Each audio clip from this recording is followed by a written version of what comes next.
I like to get things done. Why put off till tomorrow what you can get done today? And I'm not the only one. It's our human nature to want to get to work on things we can get done. Tell me what to do, give me a checklist. We want advice framed in 3 simple steps. It's easy for our faith to tip almost immediately from grace received to this same urgency to get busy accomplishing things and proving ourselves. It comes with a big risk, though. A risk that our faith can become centered more on what we are doing for God than what Jesus has done for us. The consequences are that we lose something of that remarkable grace that can only be received by faith. But there's another equally dangerous risk.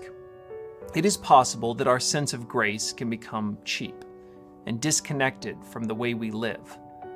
James was concerned enough about this danger to write to his followers, warning them that the way we live as Christians matters. It's not about pitting faith and works against one another, but recognizing that where there is no real life change, there is always a misunderstanding of faith. James wrote, "So you see, faith by itself isn't enough. Unless it produces good deeds, it is dead and useless." Now, someone may argue, some people have faith, others have good deeds. But I say, how can you show me your faith if you don't have good deeds? I will show you my faith by my good deeds. I don't remember a lot about what the pastor said at my wedding, but there was one line I'll never forget. He was explaining how the commitment of marriage forever changes your priorities and motives. He explained, up until today, you've been asking, is this person right for me? But from this day forward, that question will be changed to how can I be right for this person?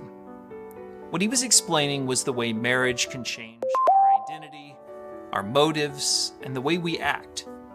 It's no surprise the Bible so frequently uses marriage as an analogy for salvation. When we receive Christ, everything about who we are is equally reworked. Our identity, our motives, and our action. We no longer ask what's best for us, but how can we be right for Him? Our motive for obedience is fundamentally changed. James believed that Christ had freed us to obey in ways that we couldn't before. James also wrote to his followers, "But don't just listen to God's word. You must do what it says.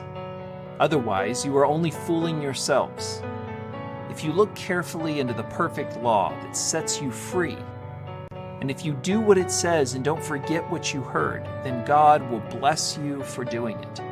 What true faith does is free us to work in ways we couldn't before. A real experience of God's grace changes us. It frees us. It frees us to sacrifice things that we previously couldn't afford to. It frees us to risk things we previously thought we had to protect.